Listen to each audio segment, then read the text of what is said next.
ఐఐటీలో IIITలో BTech చేయాలనేది మీ డ్రీమా? అయితే ఇది ఇండియాలో ఒకే ఒక యూనివర్సిటీ వల్ల సాధ్యం. అదే జేకే లక్ష్మీపతి యూనివర్సిటీ. ఇప్పుడే సంప్రదించండి. పవన్ కళ్యాణ్ ఏదైనా చెప్పారు అంటే అందులో ఒక అర్థం ఉంటుంది. ఆయన నోట ఒక మాట వచ్చింది అంటే అందులో ఖచ్చితత్వం ఉంటుంది. ఇది ఏదో సినిమా థియేటర్లో విజిల్స్ వేయించే మాస్ డైలాగ్ కాదు. స్వయాన ఆంధ్రప్రదేశ్ డిప్యూటీ స్పీకర్ రఘురామకృష్ణంరాజు గారు బాహాటంగా చేసిన వ్యాఖ్యలు. ఇప్పుడు ఏపీ పాలిటిక్స్లో ఇదే హాట్ టాపిక్. పవన్ కళ్యాణ్ ఊరికే మాట్లాడరు. ఒకవేళ మాట్లాడితే అది సంచలనమే. మరి అలాంటి పవన్ కళ్యాణ్ నోట ఇటీవల వచ్చిన ఓ మాట ఇప్పుడు ఏపీలోనే కాదు, దేశ రాజధాని ఢిల్లీ దాకా ప్రకంపనలు సృష్టిస్తోంది.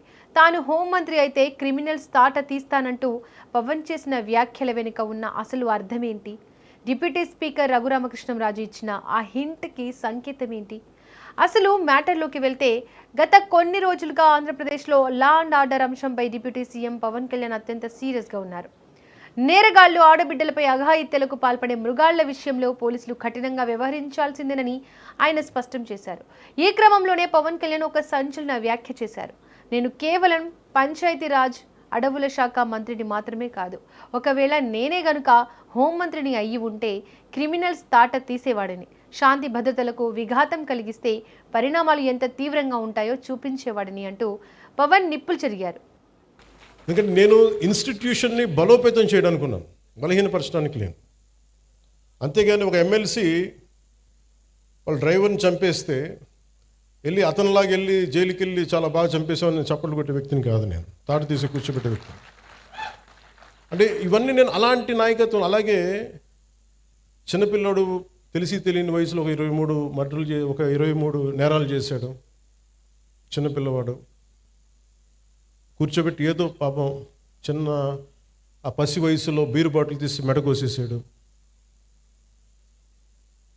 పాపం ఏదో కూర్చోబెట్టి అమర్నాథ్ గౌడ్ అనే అబ్బాయిని తెలుసు తెలియకుండా 14 ఏళ్ళ కుర్రోడిని వాళ్ళ అక్కని ఏడిపిస్తున్నారని చెప్పి ఆ 14 ఏళ్ళ అమర్నాథ్ గౌడ్ వచ్చి ఆ రౌడీలని ఎదుర్కొంటే పాపం కత్తితో పొడి చేశారు. చిన్నపిల్లలు తెలిసి తెలియకుండా పొడి చేశారు. ఇలాంటి చెప్పే నాయకుడిని కాదు నేను. మీరు ఇలాంటి వ్యక్తులను కనుక మీరు ఎంకరేజ్ చేస్తే, ఇలాంటి భావజాలాన్ని ఎంకరేజ్ చేస్తే భవిష్యత్తు మీకే ఊహించుకోలేని పరిస్థితుల్లో మీరు ఉండిపోతారు. నేను ఈరోజు మీకు ఎందుకు బలంగా చెప్తున్నానంటే you have to have a collective spirit. అన్ని పనులు అవ్వకపోయినా primary is law and order. Law and order బలంగా ఉంటేనే ఇప్పుడు మీరు కోరుకున్నట్టుగా కూర్చోబెట్టి ఏఐ కావచ్చు, పరిశ్రమలు కావచ్చు, రేపొద్దున ఏదైనా కాలేజ్ సమస్యలు కావచ్చు, ఇవన్నీ కూడా సవ్యంగా ఉండాలంటే law and order should be very strict and very strong. నేను హోమ్ మినిస్టర్ని కాదు, అది నా పరిధిలోకి రాదు. అది క్రిమినల్స్ తాలూకు అదృష్టం. ఈ వ్యాఖ్యలు రాజకీయ వర్గాల్లో పెద్ద దుమారమే రేపాయి. కూటమి ప్రభుత్వంలో పవన్ కళ్యాణ్ హోంమంత్రి పదవిని ఆశిస్తున్నారా, లేక ప్రస్తుత హోంమంత్రి అనిత పనితీరుపై అసంతృప్తితో ఉన్నారా అనే చర్చలు మొదలయ్యాయి. కానీ ఈ వ్యాఖ్యల వెనుక అంతకు మించిన ఒక బలమైన వ్యూహం, ఒక ఖచ్చితత్వం ఉందని రఘురామకృష్ణంరాజు గారు బల్లగుద్ది చెప్తున్నారు. పవన్ కళ్యాణ్ వ్యాఖ్యలపై డిప్యూటీ స్పీకర్ రఘురామకృష్ణంరాజు స్పందించిన తీరు ఇప్పుడు అందరినీ ఆశ్చర్యపరుస్తోంది. పవన్ వ్యాఖ్యలను ఆయన పూర్తిగా సమర్థించారు. పవన్ ఏది చెప్పినా అందులో ఖచ్చితమైన అర్థం ఉంటుందని గుర్తు చేశారు. రఘురామ ఏమన్నారంటే, పవన్ కళ్యాణ్ గారు హోంమంత్రి అయితే అంతకంటే సంతోషం ఏముంది, ఆయన అన్న మాటల్లో ఎంతో గంభీరమైన అర్థం ఉంది. త్వరలోనే కేంద్ర కేబినెట్ ప్రక్షాళన జరగబోతోంది. ఒకవేళ పవన్ కళ్యాణ్ కేంద్రంలోకి వెళ్ళి అక్కడ హోంమంత్రిగా బాధ్యతలు లేదా కీలకమైన హోంశాఖను చేపడితే క్రిమినల్స్ గుండెల్లో రైలు పరిగెత్తడం ఖాయం. పవన్ లాంటి పవర్ఫుల్ లీడర్ హోంమంత్రి పదవిలో ఉంటే వ్యవస్థలు క్లీన్ అవుతాయి అని రఘురామకృష్ణంరాజు హింట్ ఇచ్చారు. అంటే పవన్ కళ్యాణ్ కేవలం రాష్ట్ర హోంమంత్రి గురించే కాదు, రాబోయే రోజుల్లో కేంద్రంలో రాబోతున్న మార్పులను, తనకు రాబోయే పవర్ఫుల్ బాధ్యతలను ముందే ఊహించి ఈ వ్యాఖ్యలు చేశారా అనే అనుమానాలు ఇప్పుడు బలపడుతున్నాయి. ఏది ఏమైనా పవన్ కళ్యాణ్ నోటి నుంచి ఒక మాట వచ్చిందంటే అది ఊరికే పోదు. గతంలో మన ప్రభుత్వం వస్తోంది, క్రిమినల్స్ అరాచకాలకు చర్మగీతం పడతాం అన్నప్పుడు అంతా లైట్ తీసుకున్నారు. కానీ ఈరోజు కూటమి ప్రభుత్వాన్ని తెచ్చి చూపించారు. ఇప్పుడు హోంమంత్రి అయితే తాట తీస్తా అని పవన్ అన్నారంటే రేపు రాష్ట్రంలోనైనా లేదా కేంద్రంలోనైనా పవన్ కళ్యాణ్ చేతికి ఆ పవర్ఫుల్ హోంశాఖ రాబోతుందా? రఘురామకృష్ణంరాజు ఇచ్చిన ఆ హింట్ నిజం కాబోతుందా? ఒకవేళ పవన్ కళ్యాణ్ హోంమంత్రి అయితే ఇక క్రిమినల్స్కు లా అండ్ ఆర్డర్ తప్పే వారికి డెత్ వారెంట్ రాసినట్టేనా? ఈ ప్రశ్నలన్నింటికీ త్వరలోనే సమాధానం రానుంది. ఎందుకంటే నేను ఇన్స్టిట్యూషన్ని బలోపేతం చేయడానికి ఉన్నాను, బలహీనపరచడానికి లేను. అంతేగాని ఒక ఎమ్మెల్సీ వాళ్ళ డ్రైవర్ని చంపేస్తే వెళ్ళి అతనిలాగా వెళ్ళి జైలుకి వెళ్ళి చాలా బాగా చంపేసామని చప్పట్లు కొట్టే వ్యక్తిని కాదు నేను, తాడు తీసి కూర్చోబెట్టే వ్యక్తిని. అంటే ఇవన్నీ నేను అలాంటి నాయకత్వం. అలాగే చిన్నపిల్లాడు తెలిసి తెలియని వయసులో ఒక 23 మర్డర్లు ఒక 23 నేరాలు చేశాడు చిన్నపిల్లవాడు.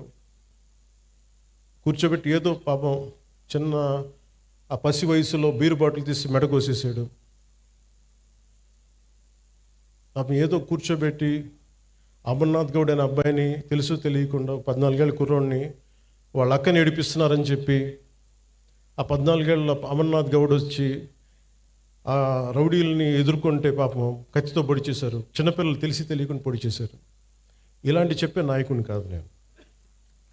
మీరు ఇలాంటి వ్యక్తులను కనుక మీరు ఎంకరేజ్ చేస్తే, ఇలాంటి భావజాలాన్ని ఎంకరేజ్ చేస్తే భవిష్యత్తు మీకే ఊహించుకోలేని పరిస్థితుల్లో మీరు ఉండిపోతారు. నేను ఈరోజు మీకు ఎందుకు బలంగా చెప్తున్నానంటే you have to have a collective spirit. అన్ని పనులు అవ్వకపోయినా primary is law and order. Law and order బలంగా ఉంటేనే ఇప్పుడు మీరు కోరుకున్నట్టుగా కూర్చోబెట్టి ఏఐ కావచ్చు, పరిశ్రమలు కావచ్చు, రేపొద్దున ఏదైనా కాలేజ్ సమస్యలు కావచ్చు, ఇవన్నీ కూడా సవ్యంగా ఉండాలంటే law and order should be very strict and very strong. నేను హోమ్ మినిస్టర్ని కాదు, అది నా పరిధిలోకి రాదు. అది క్రిమినల్స్ తాలూకు అదృష్టం. క్రిమినల్స్ ఆట కట్టిస్తాను అని హోమ్ మినిస్టర్ అయితే ఆట కట్టిస్తానని పవన్ కళ్యాణ్ గారు అన్నారు. సో పవన్ కళ్యాణ్ గారు మాట్లాడారు అంటే ఆయన ఊరికేనే మాట్లాడరు. ఎందుకంటే కూటమిలో ఒక ప్రముఖ నాయకుడు ఆయన. మరొక కూటమిలో తెలుగుదేశం పార్టీ తర్వాత ఎక్కువ స్థానాలున్న పార్టీ నాయకుడిగా, ప్రజల్లో ఎంతో ఆదరాభిమానాలున్న వ్యక్తిగా మరి ఆయన ఆ మాట హోమ్ మినిస్టర్ అయితే అన్న మాట అన్నారు కాబట్టి చూద్దాం. మరి రేపు కేంద్రంలో ఒక వారం రోజుల్లోనే ఇవాళ పేపర్లో కూడా వచ్చినాయి, అన్ని పేపర్లలో సాక్షితో సహా కేంద్రంలో త్వరలో ఇది క్యాబినెట్ ఎక్స్పాన్షన్ అని, ఆ తర్వాత రాష్ట్రంలో అని. ఏమో పవన్ కళ్యాణ్ గారు హోమ్ మినిస్టర్ అయితే, ఎందుకంటే నా నాలుక ఆయనకే కానుకగా భయపెట్టే విధంగా ఇస్తానన్నారు కాబట్టి పవన్ కళ్యాణ్ గారు హోమ్ మినిస్టర్ అయ్యాక నేను ఖచ్చితంగా కంప్లైంట్ ఇద్దాం అనుకుంటున్నాను.